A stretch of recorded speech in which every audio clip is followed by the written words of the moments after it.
भाजपा प्रदेश अध्यक्ष मदन राठौड़ पदभार ग्रहण के बाद पहली बार अल्पा प्रवास पर भीलवाड़ा पहुंचे। इस दौरान उन्होंने जैन मुनि से आशीर्वाद लिया। रेल मार्ग से भीलवाड़ा पहुंचे प्रदेश अध्यक्ष राठौड़ ने जैन मुनि रामलाल जी महाराज के दर्शन किए। इसके बाद प्रदेश अध्यक्ष राठौड़ उदयपुर के लिए रवाना हो गए। भीलवाड़ा पहुंचने पर सांसद दामोदर अग्रवाल भाजपा जिला पदाधिकारी ने उनका स्वागत किया। मीडिया से बातचीत करते हुए प्रदेश अध्यक्ष राठौड़ ने भीलवाड़ा विधायक अशोक कोठारी के सदस्यता की विवाद पर प्रदेश अध्यक्ष राठौड़ ने कहा कि इन्होंने पार्टी की नीति और राष्ट्रीयता की भावना से प्रेरित होकर सदस्यता ली है, मगर सदस्यता देना नहीं देना हमारे हाथ में है। प्रदेश में 8 लाख के आसपास सदस्य भाजपा की जुड़े हैं, जिनकी समीक्षा की जा रही है। सदस्यता अभियान को लेकर लोगों में उत्साह है। उन्होंने विधानसभा के उपचुनावों की तैयारी को लेकर कहा कि पार्टी ने एक सतत प्रक्रिया के तहत विधानसभा उपचुनाव के लिए प्रभारी लगा दिए हैं। ये हमारी एक निरंतर प्रक्रिया है, मगर अभी चुनाव की घोषणा की तिथि घोषित होने के बाद ही हम अलग रणनीति तय करेंगे। नए जिलों के गठन और समाप्त करने के सवाल पर प्रदेश अध्यक्ष राठौड़ ने कहा कि सरकार ने जो कमेटी बनाई है उसने समीक्षा रिपोर्ट पेश की है। इसके आधार पर कई ऐसे जिले जो बनने लायक नहीं थे उन्हें जल्द समाप्त किया जाएगा। इससे 7-8 जिलों को समाप्त किया जाएगा। भाजपा से शाहपुरा विधायक द्वारा जिला समाप्त नहीं करने देने की बात पर प्रदेश अध्यक्ष ने कहा कि अभी मुझे आए 1 में हुआ है, समय बताएगा, हम सबको सही कर देंगे। जिले बना दिए, जैसे दूदू 1 विधानसभा का जिला, सांचौर 1 विधानसभा का जिला, केकड़ी, यानी ये ऐसे जिले बना दिए जो एक तुष्टिकरण करने के लिए, खुश करने के लिए ऐसे जिले बना दिए। तो हम इसका कई जिले हटाएंगे हम, और उसका एक हमने कमेटी बनाई थी और उस कमेटी को अध्ययन करने के लिए दिया कि वो अध्ययन करे। जैसे कई जिले हैं जिनकी मांग वाजिब भी है, वो जिले रहेंगे, बाकी जिलों को हम समाप्त करेंगे। मैं सोचता हूँ कि जिनकी ज़रूरत नहीं है वो जिले क्यों बना दिए गए, केवल वहाँ के जनप्रतिनिधि को खुश करने के लिए बना दिए गए। मैं सोचता हूँ इसका लाभ जनता को भी नहीं मिल रहा है, जनता में भी इसका विरोध है। मेरे ख्याल से 6-7 जिले समाप्त होंगे।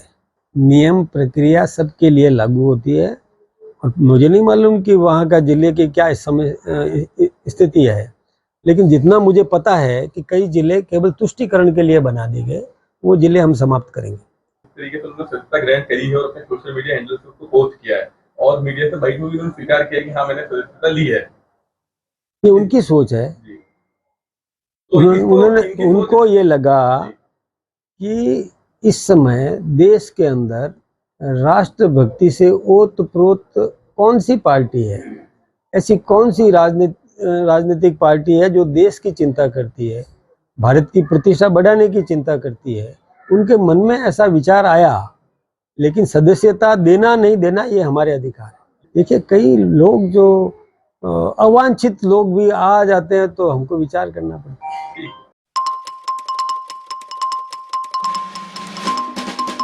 केशव पोरवाल हॉस्पिटल में 8 साल की एक मासूम की उल्टी दस्त की शिकायत के बाद मौत हो जाने पर परिजनों ने चिकित्सकों पर लापरवाही का आरोप लगाते हुए मुकदमा दर्ज करने की मांग की है। इसे लेकर वहां परिजनों और लोगों ने प्रदर्शन भी किया। पुलिस ने शव को महात्मा गांधी अस्पताल की मोर्चरी में रखवाया है, जहां मेडिकल बोर्ड से पोस्टमार्टम कराया जाएगा। उधर अस्पताल के डायरेक्टर ने बताया कि बालिका पहले से बीमार थी और उसका इलाज चल रहा था। अस्पताल में किसी तरह की लापरवाही नहीं बरती गई। सुभाष नगर निवासी पूरन बलाई ने बताया कि उसकी भतीजी 8 वर्षीय अर्पिता को उल्टी दस्त की शिकायत होने पर उपचार के लिए केशव पोरवाल अस्पताल में भर्ती कराया गया, लेकिन रात भर किसी चिकित्सक ने उसे नहीं संभाली। यह आरोप लगाते हुए बलाई कहा कि आज सुबह उन्हें कहा गया है कि इसे कहीं और ले जाओ। इस पर ऑक्सीजन युक्त एम्बुलेंस को बुलाया गया, लेकिन जैसे ही अस्पताल से बालिका को बाहर लाया जाना था उसकी मौत हो गई। पूरन ने अस्पताल प्रशासन पर लापरवाही का आरोप लगाते कहा कि हमें मुआवजा नहीं चाहिए, लेकिन कार्रवाई होनी चाहिए। उन्होंने मुकदमा दर्ज करने की मांग की है। मौके पर पहुंचे पुलिस अधिकारी का कहना है कि मामले की जांच की जा रही है और शव को महात्मा गांधी अस्पताल की मोर्चरी में रखवाया जा रहा है, जहां उसका मेडिकल बोर्ड से पोस्टमार्टम कराया जाएगा। इसके बाद ही आगे की कार्रवाई होगी। बालिका की मौत के बाद परिजन और अन्य लोग अस्पताल पर जमा हो गए और वहां प्रदर्शन किया। उधर अस्पताल के चिकित्सक डॉक्टर नरेश पोरवाल ने हलचल को बताया कि बालिका के इलाज में किसी तरह की कोताही नहीं बरती गई। वह लंबे समय से बीमार थी और 2 माह से इलाज चल रहा था।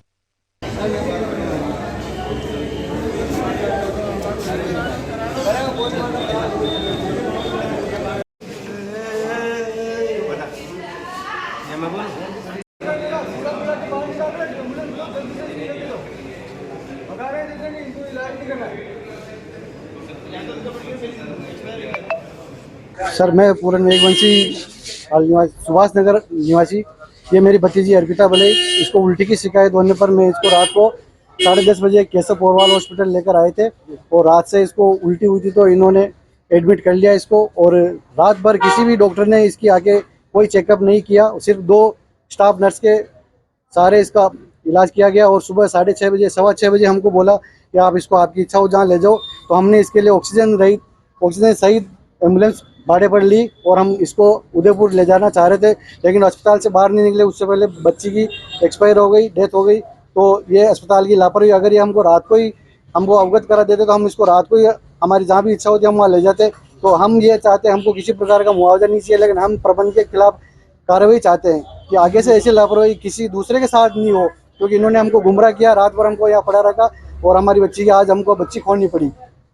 8 वर्ष की है और अर्पिता भलाई ये नाम इसका। सर लापरवाही इलाज में बिल्कुल लापरवाही सर, रात भर इसी को किसी ने नहीं देखा सर, तो लापरवाही है ना सर। ये चीज़ हमको रात को 10 बजे 10:30 बताते तो हम इसको रात को ही वहीं रेफर कर देते, हम खुद हमारी इच्छा होती जहाँ ले जाते हम इसको। और सुबह 6:15 बजे आके हमको बोल रहे हैं कि आप इसको उदयपुर ले जाओ, आपकी इच्छा हो जहाँ ले जाओ सर। अरजिया गांव की एक बच्ची को कल रात में हॉस्पिटल में लेके आए थे, इलाज के दौरान उसकी डेथ हो गई है। तो ग्रामीण लोगों ने यहाँ पर इकट्ठे होकर इस बात को रखा है कि मौत के कारणों की जांच की जाए। तो एक बार डेड बॉडी को लेकर MGH हॉस्पिटल जा रहे हैं, वहाँ इसका PM वगैरह करा के जो भी अगली कार्रवाई वो डिसाइड करेंगे। इसके बारे में जांच की जाएगी, अभी कहा नहीं जा सकता।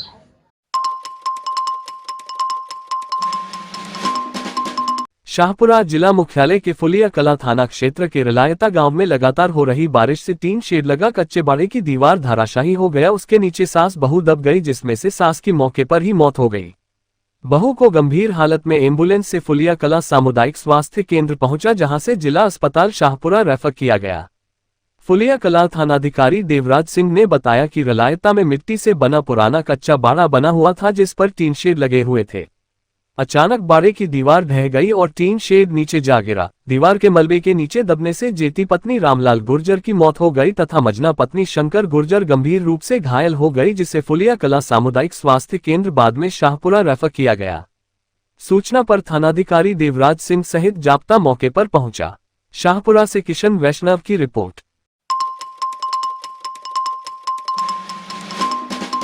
गुलाबपुरा खारी नदी में वर्ष 2019 में सड़क के ऊपर से पानी बहा था।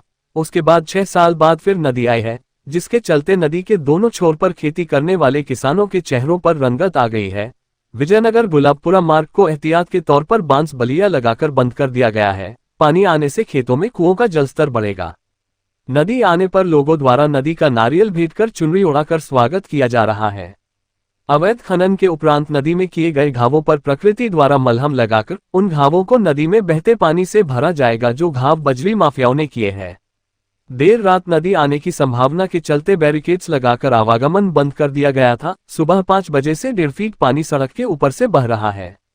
दिन भर नदी देखने वालों का तांता लगा रहा व पुलिस व्यवस्था संभालने के लिए लगी है।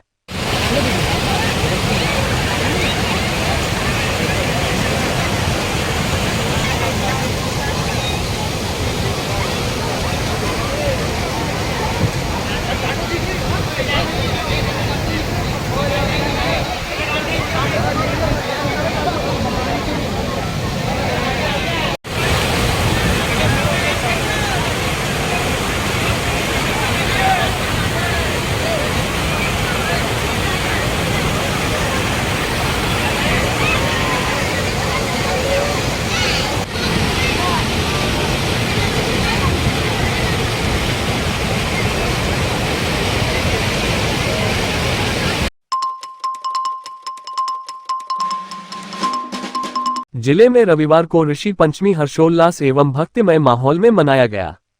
सबसे पहले सप्तऋषियों की पूजा अर्चना विधि विधान के साथ हुई। ऐसी मान्यताएं हैं कि इस दिन व्रत उपासना करने से अनजाने में हुई गलतियों का प्रायश्चित किया जा सकता है। ऋषि पंचमी के दिन महिलाओं ने सप्त ऋषियों की पूजा आरती कर आशीर्वाद पाने के बाद अपने पापों को क्षमा करने की प्रार्थना की। विघ्न हो गया सर, अब मैं तो भोजन भी न कर सका। खड़ा हो जाओ, जट रीस आ जाओ, गुस्सा हो जाओ, स्वाते बेली रंजली छाटो देवे छाटो देता है इसमें तो लोकी को भी हो लड़की को बारी हो तो वो तार उठे बिना न उठे के तो हाटी किसी जाके बेली बात देवनारायण की जन्मस्थली मालासेरी डूंगरी स्थित देवनारायण मंदिर पर 1113वें नीलाघर घोड़े का अवतार महोत्सव मनाया जाएगा। 2 दिवसीय लक्खी मेले का शुभारंभ रविवार को हुआ। मेले में देश प्रदेश से हजारों की संख्या में लोग दर्शन के लिए आने शुरू हो गए हैं। दर्शन के लिए कतार लगनी शुरू हो गई। हजारों की संख्या में लोग हाथ में ध्वजा लिए हुए डीजे एवं ढोल नगाड़े के साथ नाचते गाते हुए देवनारायण के जयकारे लगाते हुए पहुंच रहे हैं। मालासेरी मंदिर के मुख्य पुजारी हेमराज पोसवाल ने जानकारी देते हुए बताया कि रविवार को जयपुर के गायक कलाकार हंसराज मासी भजन की प्रस्तुति देंगे। वहीं रात्रि में कमल फूल अखाड़ा आयोजन होगा। वहीं सोमवार को सुबह 4 बजे श्री देवनारायण की महाआरती की जाएगी एवं 1113 कमल के फूलों से सजावट की जाएगी। 1113 लीटर दुग्ध की खीर बनाकर भक्तों में प्रसाद के रूप में वितरित किए जाएगी एवं भगवान श्री देवनारायण को खीर मालपुए का राजभोग लगाया जाएगा। नीलाघर घोड़ा, जिसका भादवे महीने की शुक्ल पक्ष छठ सुबह 4 बजे पत्थर चीरकर मालासेरी डूंगरी पर अवतार हुआ था, तब से लगातार जन्मोत्सव मनाया जा रहा है। भगवान श्री देवनारायण के प्रिय अश्व नीलाघर घोड़े के 1113वां अवतार दिवस के उपलक्ष्य पर मालासेरी डूंगरी पर होने वाला विशाल 3 दिवसीय आयोजन में कल रविवार 8 सितंबर को रात्रि जागरण होगा। प्रातः 4 बजे महाआरती और कमल फूल से सजावट की जाएगी। प्रातः सुबह 1113 लीटर की दूध की खीर एवं मालपुए का भोग लगाकर प्रसाद वितरण किया जाएगा। दिन में आयोजन अमावस्या सम्मान समारोह, रात्रि का विशाल जागरण, कमल फूल का अखाड़ा सहित पदयात्रियों के जो आने वाले सभी के लिए सम्मान समारोह का आयोजन भी होगा और देश प्रदेश से पधारने वाले सभी देव भक्त यहाँ आकर के अपनी मन्नत मांगेंगे और भगवान देवनारायण का आशीर्वाद लेकर के जाएंगे। जय श्री देवनारायण भगवान। पुजारी हेमराज पोसवाल, मालासेरी डूंगरी, आशीन भिलवाड़ा, राजस्थान। ताज़ा खबरों के लिए बने रहिए लोकजीवन के साथ। लोकजीवन के YouTube चैनल को सब्सक्राइब करें, लाइक करें और बेल आइकन को प्रेस करें, जिससे कि हर वीडियो का नोटिफिकेशन आप तक पहुंच सके। धन्यवाद।